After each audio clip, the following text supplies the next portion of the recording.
post any more. No, it works actually. Okay. So we're good. Okay. So this is the question and answer session. You guys want to ask questions on the homework?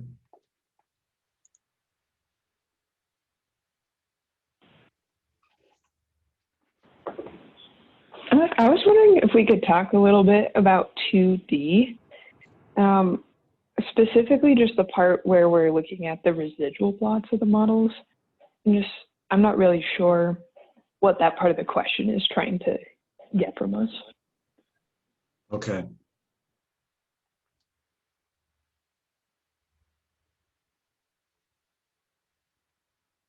Okay, so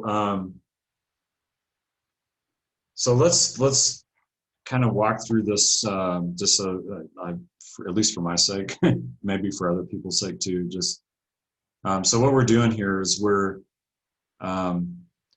we have cholesterol data where subjects, their cholesterol is measured, and then they go through some program, and then they have their cholesterol measured afterwards. So pre and post time points,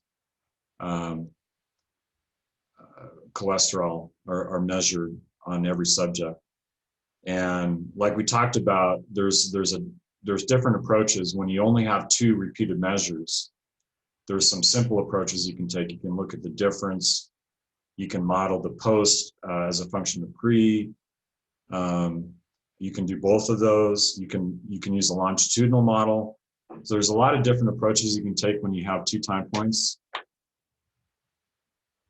to fit the model. And so part A, we create a difference and do a test on that. And then baseline is covariate, so that's where you do the post value as the outcome as a function of the pre-value, and then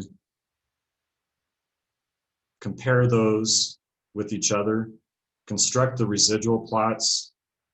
So I'm asking you to do, on the y-axis you have the residual value, and on the x-axis you have the before value. And so that would be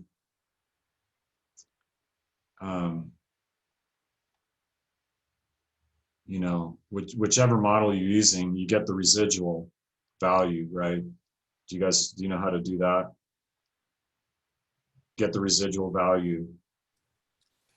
And then, so it's residual versus the pre-value.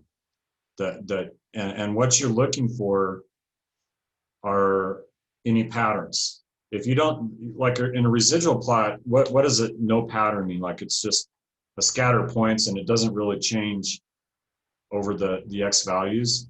What does that tell you about the model?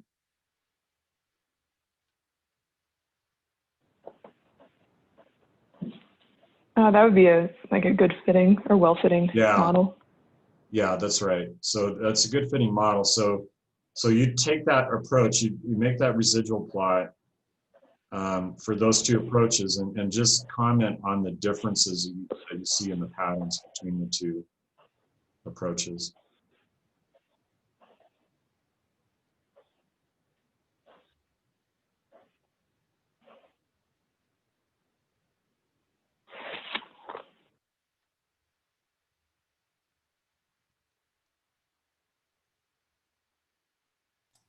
Dr. Shen, I have a question about the programming of that portion because I'm not too familiar with SAS.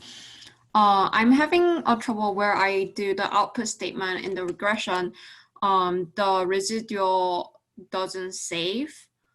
Do you know like an approach that I can try to troubleshoot this problem? So what are you, can you tell me what you're doing in the steps?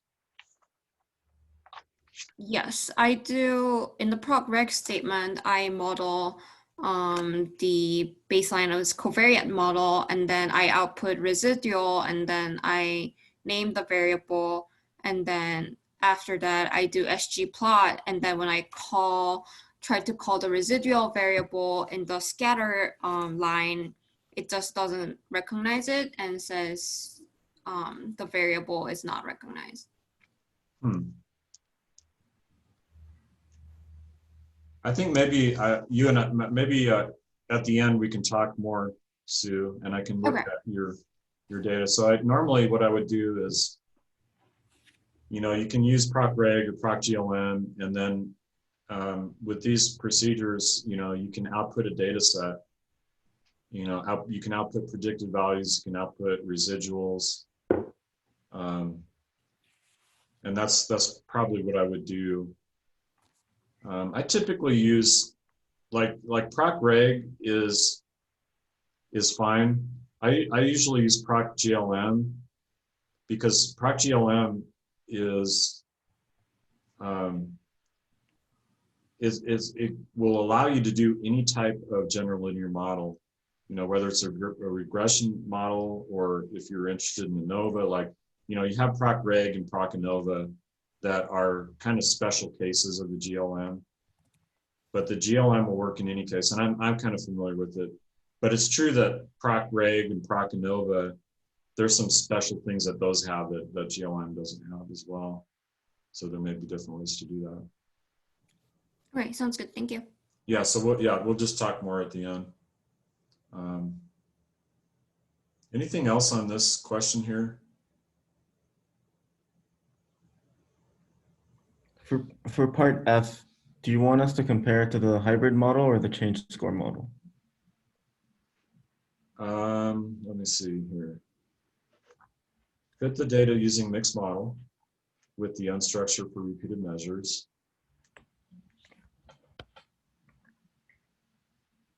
You can just compare it to the hybrid model. Okay, because it's a different fitting model.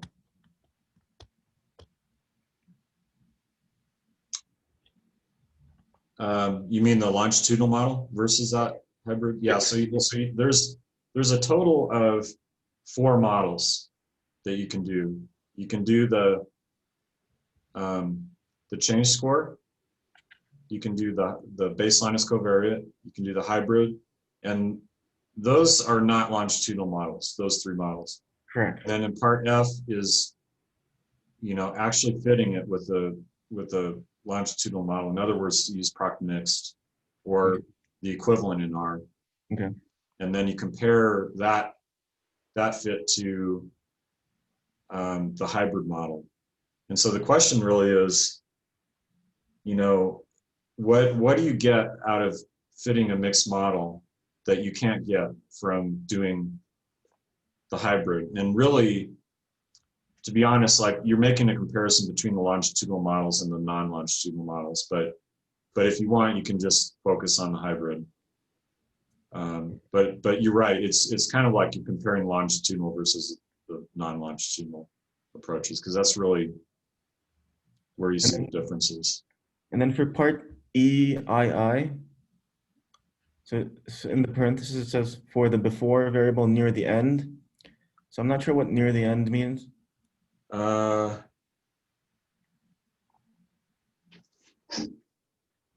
Right, the hypotheses for the test reported.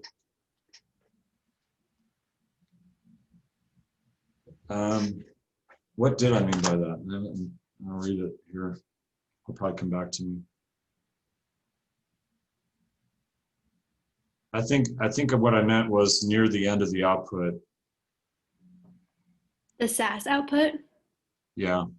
So you're writing a test that, in terms of beta 1 prime, okay, based on the models that you have, but it's related to the output near the end of the output if you do procglm. Yeah. Okay. And I think, you know, the way I did this when I first made this was, you know, I got an understanding of the parameter, how the parameter compared between the hybrid model and GLM model. the other model. And but then it's like, well, I want to be sure. Like, so I fit the data, and I saw that, you know, when you do the baseline is covariate approach, the parameter estimates are different, right? So when you do the hybrid versus the baseline is covariate, you're going to get different parameter estimates. But once you write out the model and you figure out what beta 1 prime is, then you can understand exactly, you know, how you get one parameter estimate from the other when you compare those two outputs. Okay. And in particular, it's a difference of 1, right? You'll see that when you compare those outputs. Right.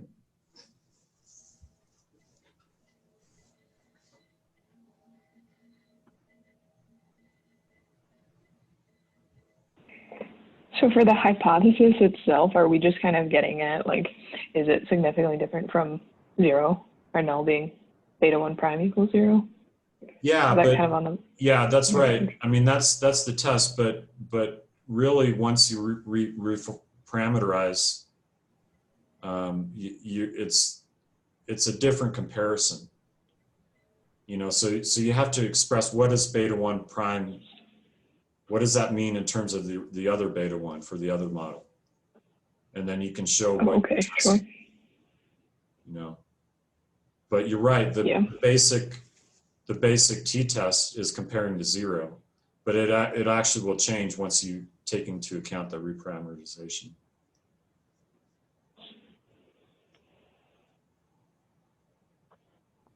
Oh, so then are you saying that the beta 1 prime is whatever beta that we found in part I, not the beta from the output, because we switched terms around? Yeah, so you write it out. I mean, write out your model, like I started to do last time. You write out for the hybrid model, you know, you have y2 minus y1 on the left side, Mm-hmm. and then take y1 over and combine that with the term that has the beta 1 in it. So you can see how the parameter differs between the two models. Okay. And so you write it out in terms of the Greek symbols, but then when you actually get the output, you'll be able to see, oh yeah, there's a difference in 1 between the estimates, right? Just like there's a difference of 1 between the parameters in the models that you write out. Just be careful about which, you know, which direction you go with the 1, whether it's a +1 or -1. It gets a little kind of confusing with that. So you just have to keep that straight, and the output will indicate to you, I think, which, or confirm which direction to go. Hey, Matt, I have a quick question. For the residual plots, you're asking for the residual versus fitted, right? No, that's actually, that was a question that came up before as well. As this is actually residual, so it's residual versus Okay. pre-value. Okay. Yeah, so that's what I meant by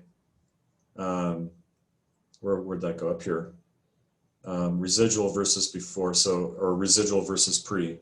But you're right, there's different ways to do residual plots, and sometimes a fitted value, you know, predicted versus residual is common. But what I'm asking you is to do the residual versus the pre value. Okay.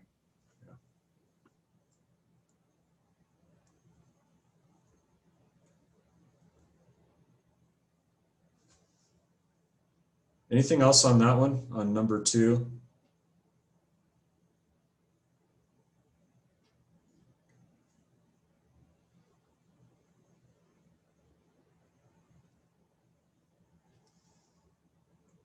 Did you figure out number 3 yet?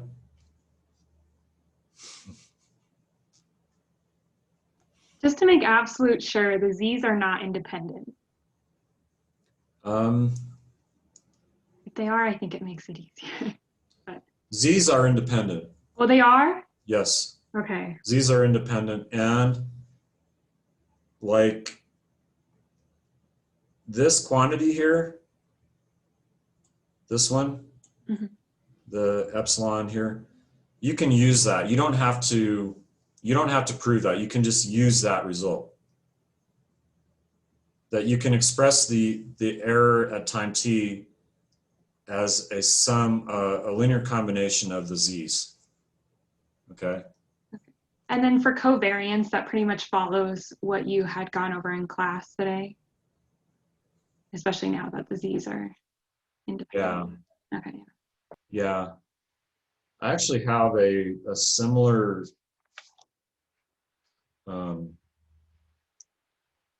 question that I could walk through if you want. It's like this one, but it's for, instead of a time series, the AR1 time series, it's a random walk. That would be awesome if we could do that. Okay. Okay. Yeah, so that'd be let's- really helpful. Let's do that.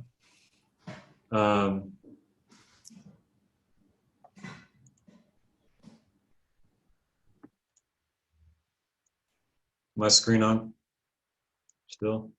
Yes. Yeah, okay.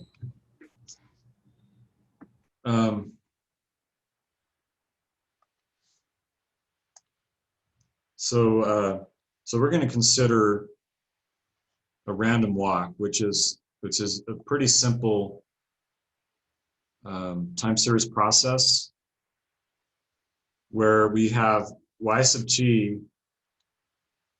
is equal to yt minus 1. So whatever you were in the previous step, you take that plus some error. In this case, I'm calling it b sub t, where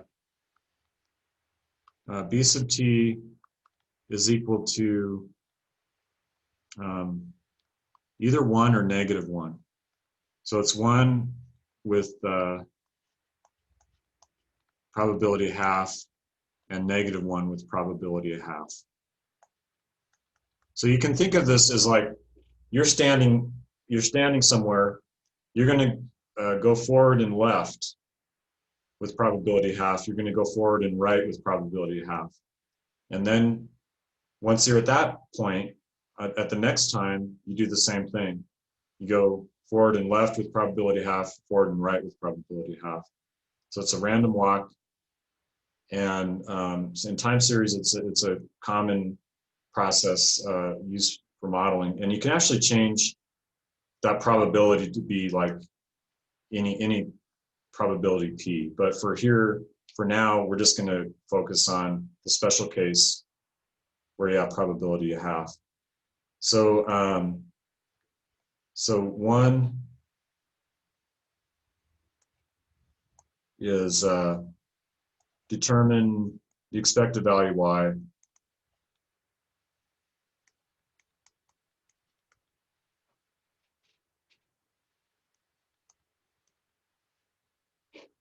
Well, just like the other time series one, what makes this difficult when you have, when you have a time series where you have a quantity that depends on what you had in the previous step,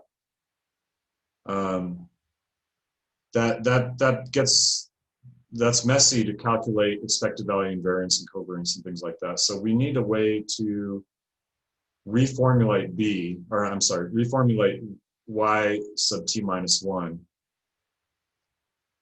to get into pieces that we can deal with more easily. Okay, so so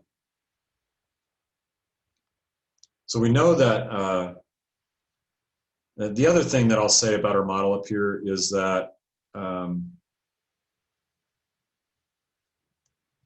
at time 0, we start at 0.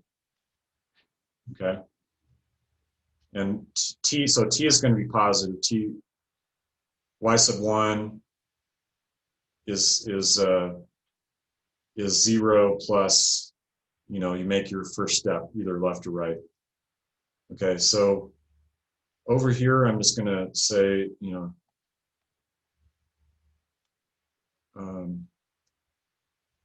if we were to take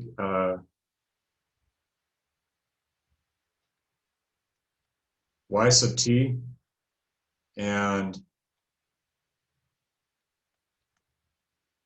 yt minus 1, let's rewrite that. We know that yt minus 1 is equal to, what's that equal to for our model?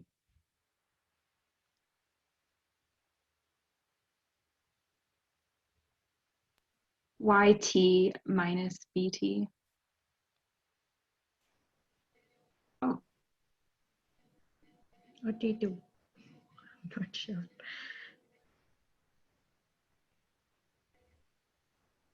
Oh, so T minus 2 plus. Yeah, Yeah.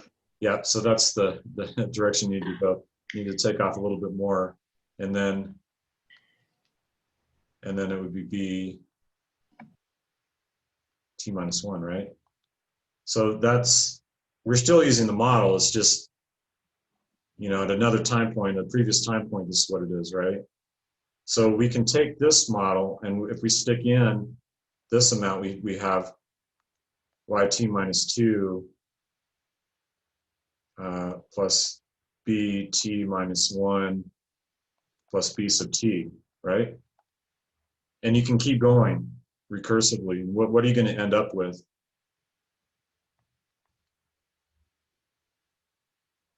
If you keep doing that process?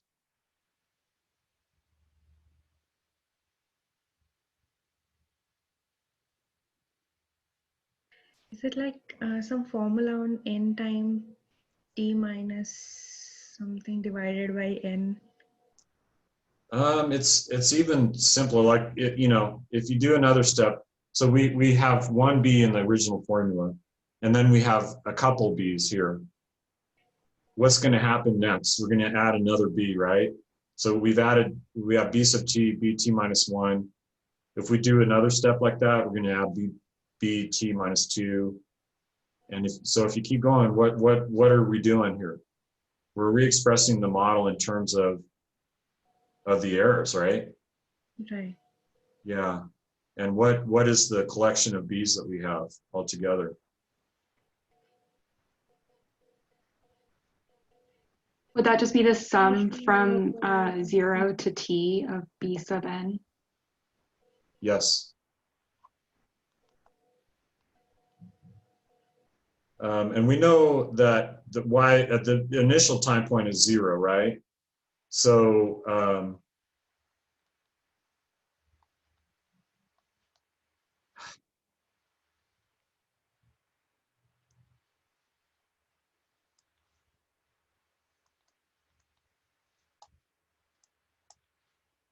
so this is I equals 1 to t, right? So we've rewritten our model in terms of the errors, and just like I did for the error 1, where I showed you can re-express it in terms of the z's. This is going to be an easier form to work with when we do the expected value and the variance and stuff like that. Just going to move it over so you can tell what this actually is here. Let's see.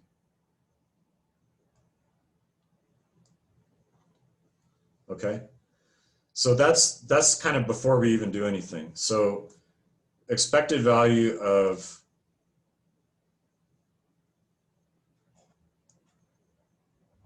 y sub t, we've written it in a form that we can work with.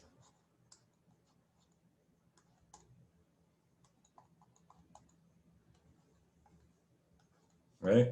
And what do we know about expected value for those that have theory?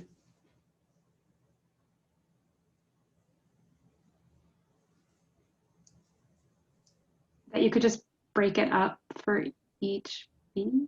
Yeah, so in other words, you can move the expected value through the summation, right? So this would be the sum of expected value b sub I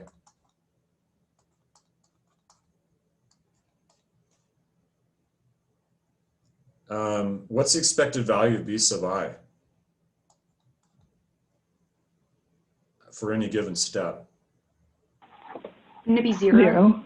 Yeah, it's 0 because it's 1 with probability of half, -1 with probability of half. It's balanced about 0.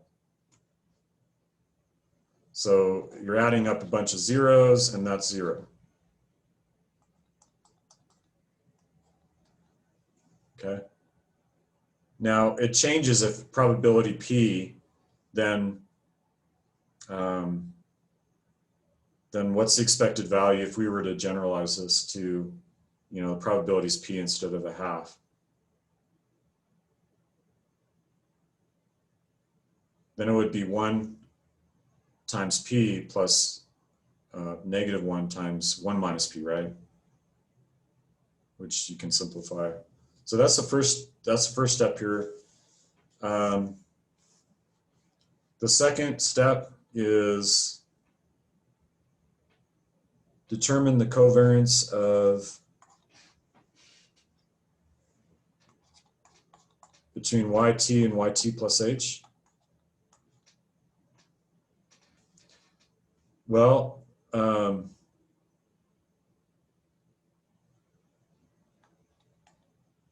that's equal to, just by definition, expected value between YT plus H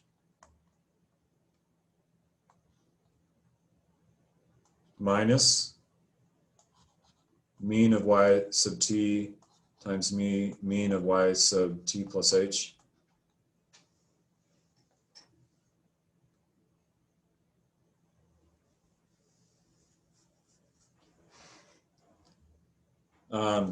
And then how do we simplify that? Once, you know, based on what we learned in number 1.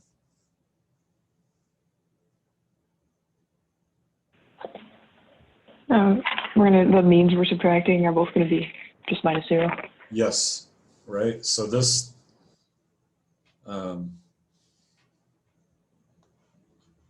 that's 0. That's 0. So this is just expected value of YT times YT plus H. Okay. And here's where you can then plug in what those are. And again, the reformulation that we did is the easiest. So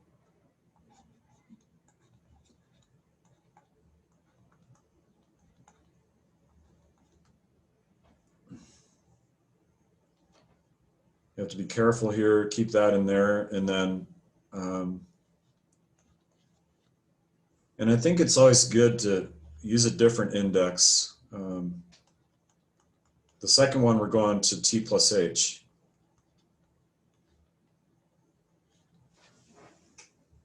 Okay.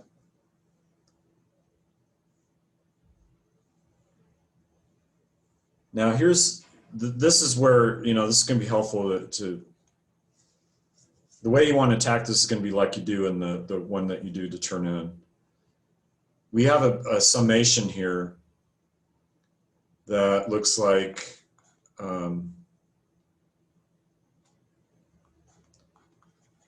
B1 plus B2 up to B sub T, right? And then this one's B1 plus B2 up to B sub T, but then we keep going and go up to T plus H, right?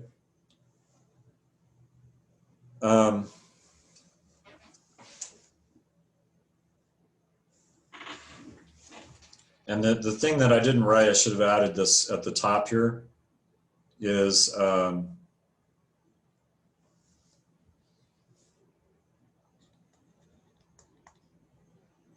these are IID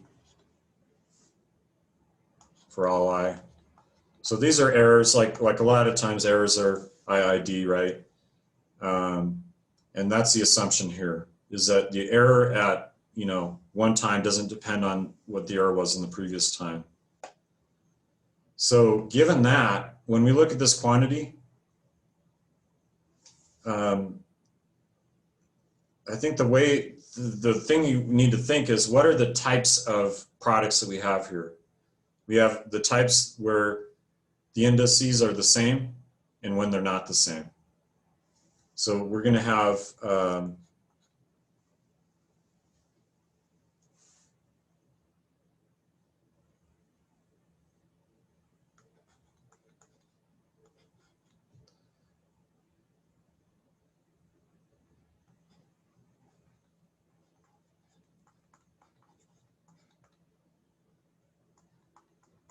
when they're not the same, right? We have that. And then we have a piece where they are the same. And so what is that summation going to look like?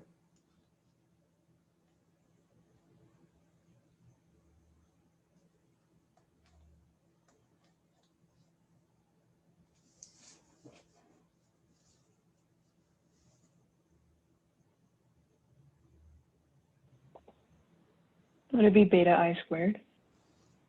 Sure. And then what do we sum it from?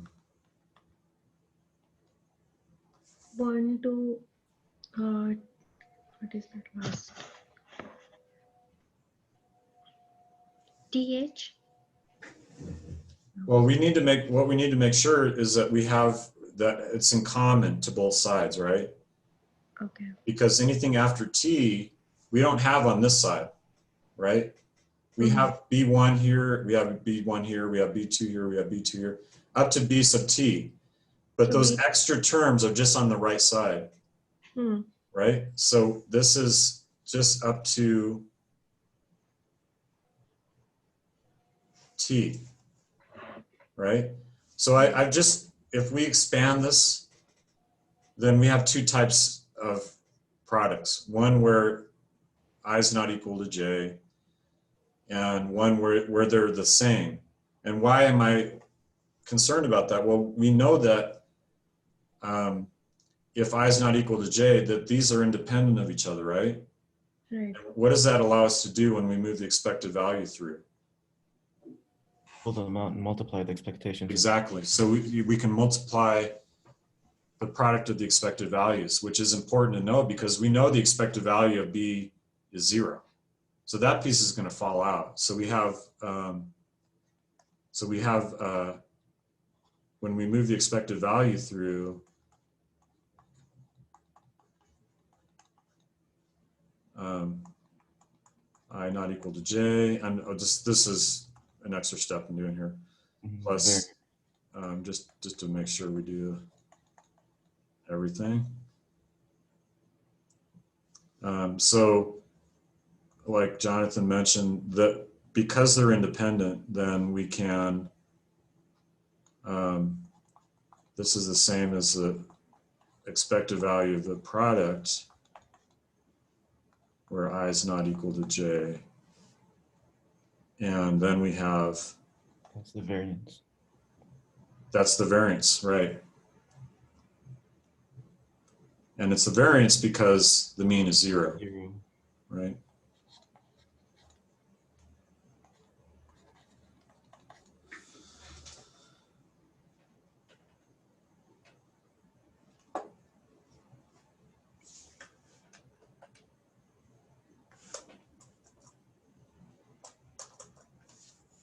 So trying to go to a new page here. Let's give it a second.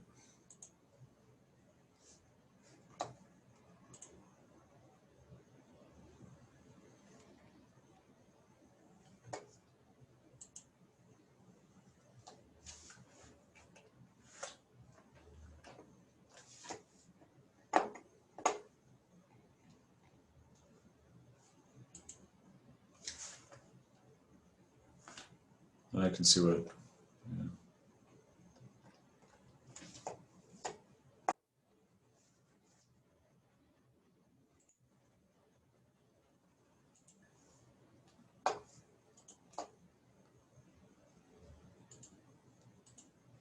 Okay, so we have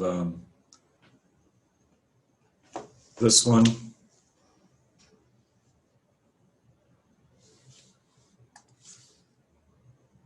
Because of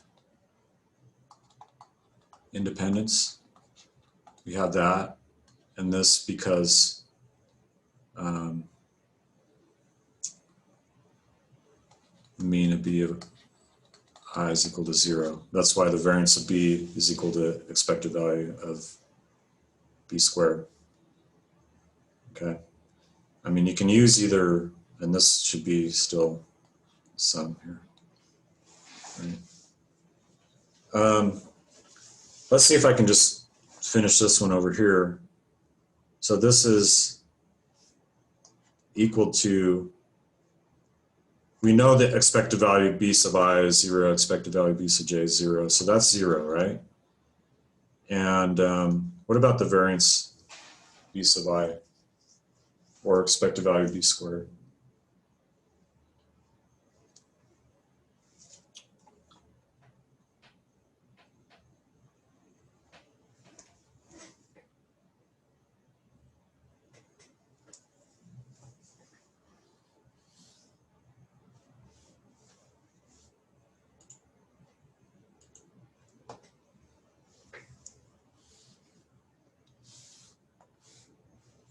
We know that BI is either -1 or +1, right? And it's -1 with probability P and +1 with probability P, right? So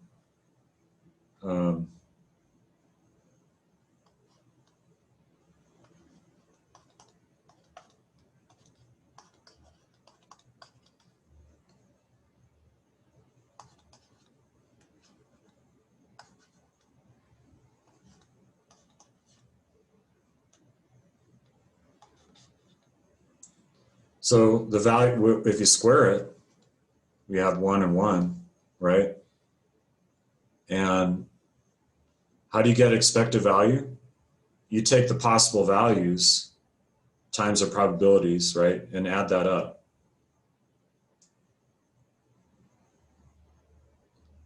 So what do we get for expected value of BI squared?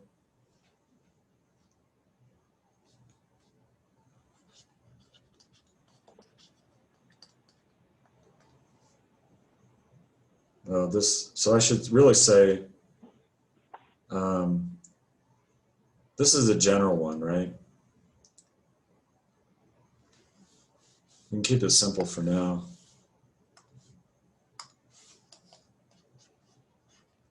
Just say, with this problem, we had this as a half and this is a half, right?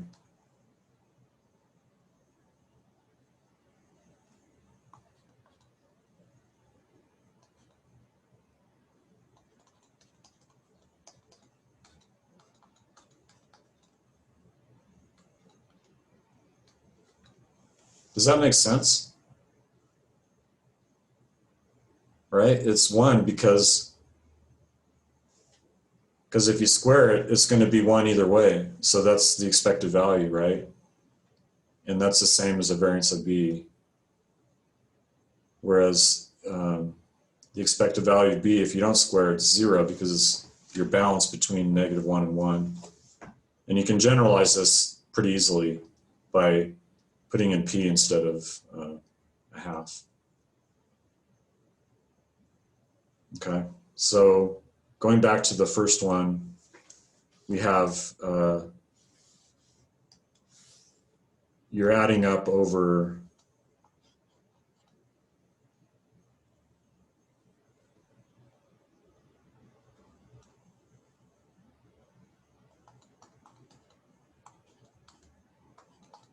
so we've got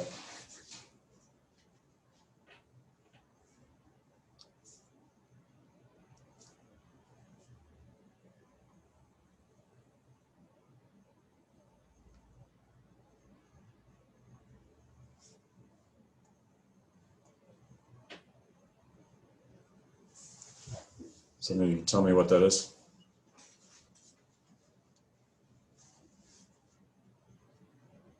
T. T.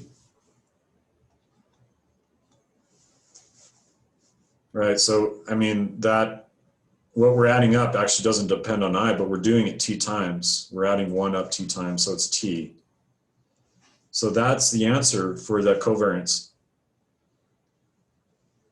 Okay, the question is,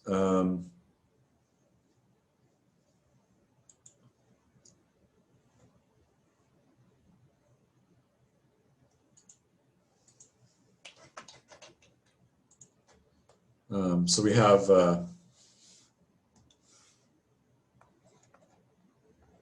covariance between yt plus h, that's equal to t.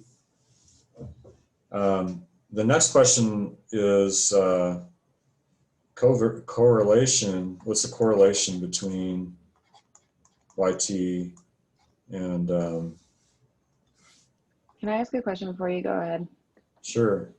I did not take theory. So if you scroll up a little bit, can you, I'm sure it's just a formula I'm forgetting, explain how BI squared jumps to variance when the mean is 0? Sure. So, and actually, you know, I did the quantity on that. So it's good to recognize that they're the same.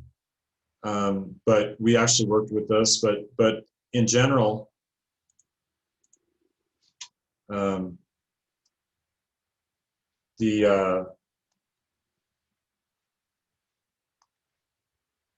kind of separate a little area here. So the variance of a random variable, let's say y, is equal to the expected value of y squared minus the mean of y squared.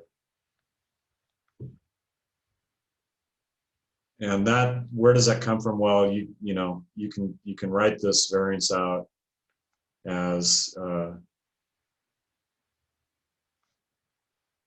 if we do another step, this is expected value of y minus mu squared, where this is all, so y minus mu squared, take the expected value of that. This formula works in general for random variable, but we That's know helpful.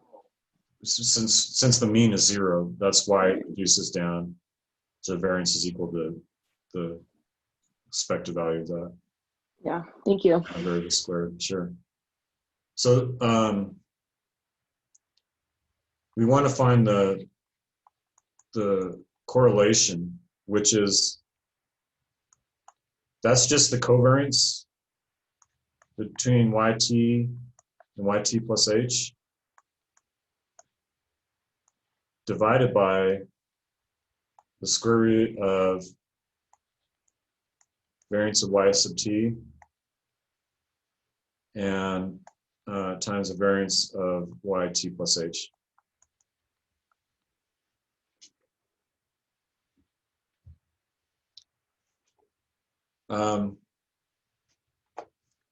So this was 2, right? This is 3. So for this one, that's true for h equals 0, 1, 2, and so forth. So given the result that we had in part 2, sorry, I kind of made these a little bit close here, but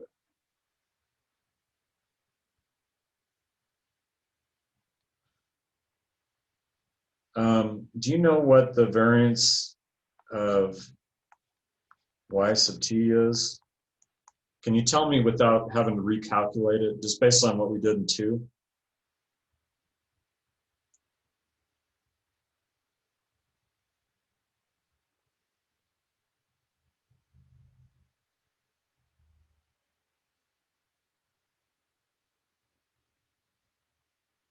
We've established a formula that works, that's correct, for h equals 0, 1, 2, 3, and so forth, right? So for what value of h will we be considering variance of y sub t?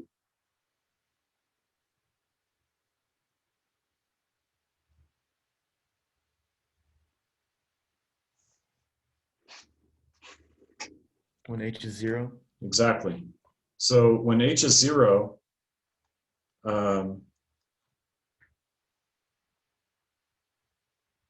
plug in H is 0, and what's that covariance up there when H is 0? It's T, right? So this is, that's equal to covariance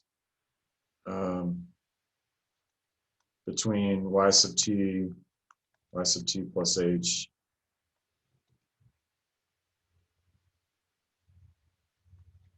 when H is 0. In other words, it's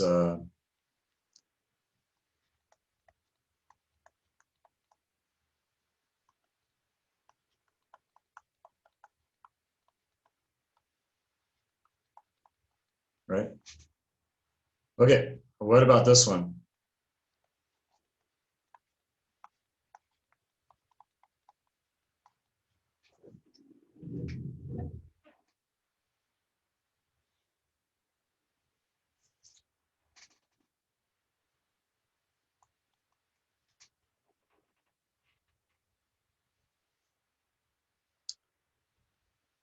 That one's harder because we don't have a direct way of getting t plus h on both sides. But if you think of t as a generic variable above, right?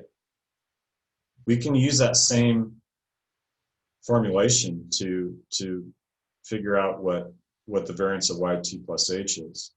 So think of t, the t here generically, right? And think of h as 0 again. If we think of t generically as just an indicator for time, think of t plus h as one of those possible values, right?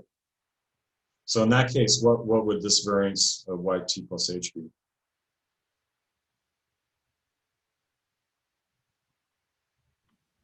Is it also T? No, not quite. If you think of this as a generic t, and for an argument of that new generic variable, that argument is t plus h, then what would happen to this t? See if you're with me, Jonathan. Will we become G plus H then? Yeah. Yeah, it'd be t plus h. So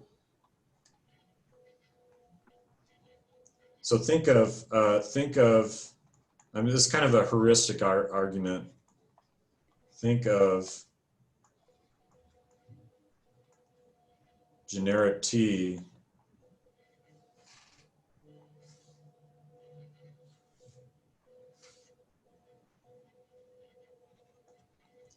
as t plus h. Does that make sense? So you're thinking of the argument, don't get caught up in t and t plus h, but think of t as just in some variable that's measuring time. And we know that if we think of one of those possible values as t plus h, and then this h, you could set it to 0 because we know that formula works for h equals 0, 1, 2, and so forth. So that argument that I'm making is more heuristic. But you could, if you wanted to, go ahead and work it out. Work out, if you want to do it by hand, you could actually calculate and you'll get the same thing. You'll get t plus h. So does this mean that this isn't a stationary process because your variances are changing between different h's? Exactly. It's not stationary. Okay. And that's one of the questions that's the next question that we ask is it a stationary process? Well, we're showing that no, it's not, because the variance is changing over time. It's increasing, right? Mm-hmm. It's a function of time. The mean is 0. So it satisfies one part of the stationary process, but the variance is growing. And so because of that, it's not a stationary process. So this, so we have these pieces here. So the correlation between yt and yt plus h, we just have to put everything in. So we have t as the covariance over the square root of t times t plus h. So when h is 0, it's 1, okay? And that makes sense because it's the correlation of y with itself, you know, when h is 0. And what happens as you increase the gap between two time points? So in other words, when h gets bigger, then the correlation is going to go down, right? Which makes sense that the further away the time points are from each other, the less correlated the responses are going to be.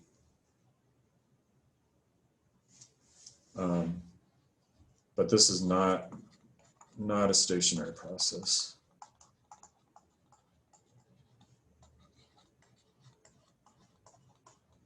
So the one that you guys are doing is kind of similar to this.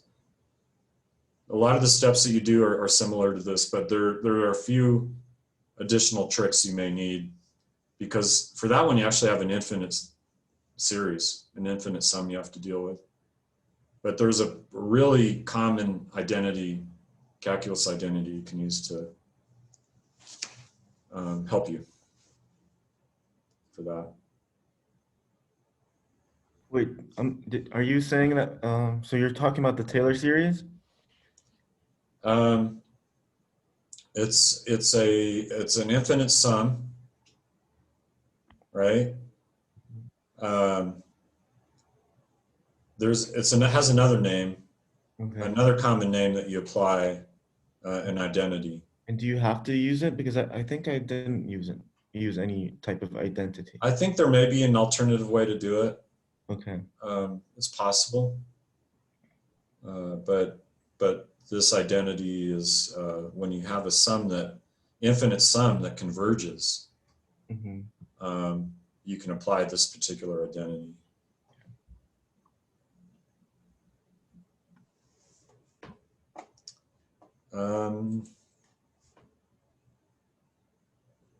So we have a few minutes left. Any questions on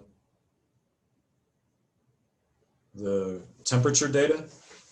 So this is from the NOAA website, and so this is, you know,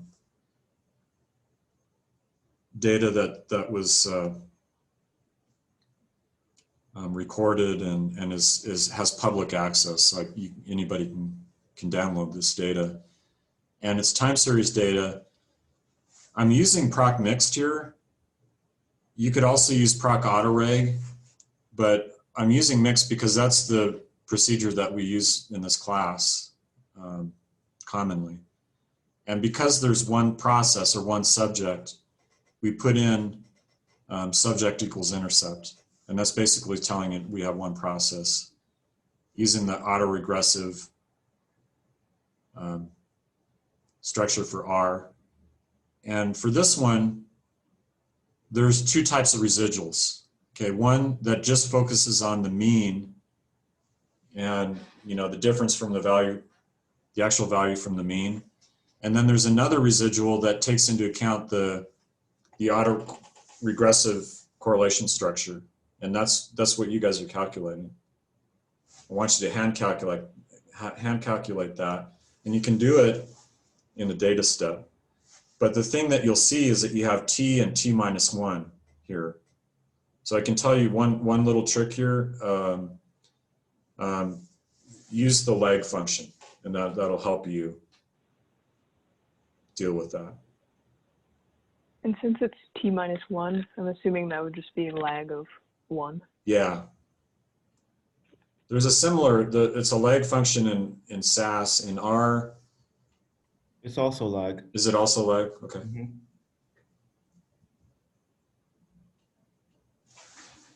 Okay, any other questions you guys have?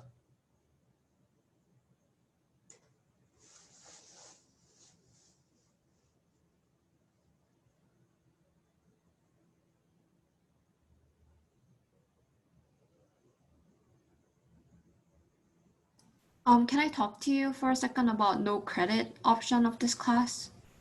Sure. Okay. Once we're all done, then you and we can stay on And then we can also talk about the other question you had.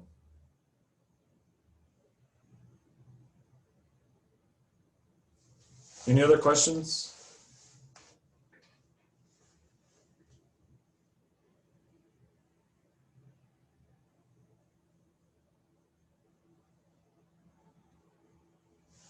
If not, I'm gonna stay on with Sue, and so I'll see you guys on Monday.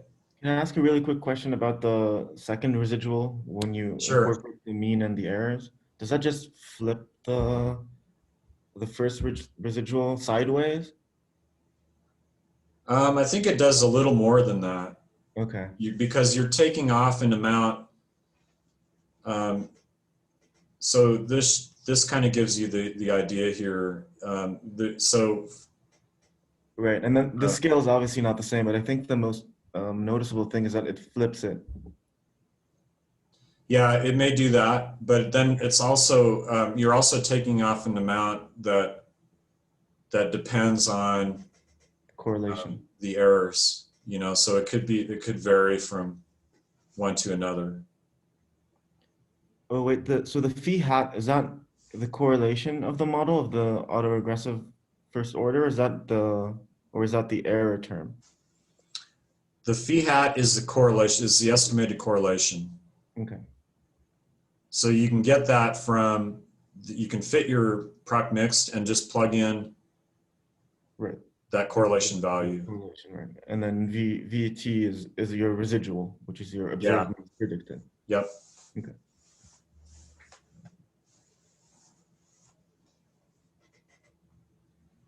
Okay. All right. We'll see everybody Monday, and I'll talk to Sue. Thank you. Thank you. Thanks. See you. Have a good weekend.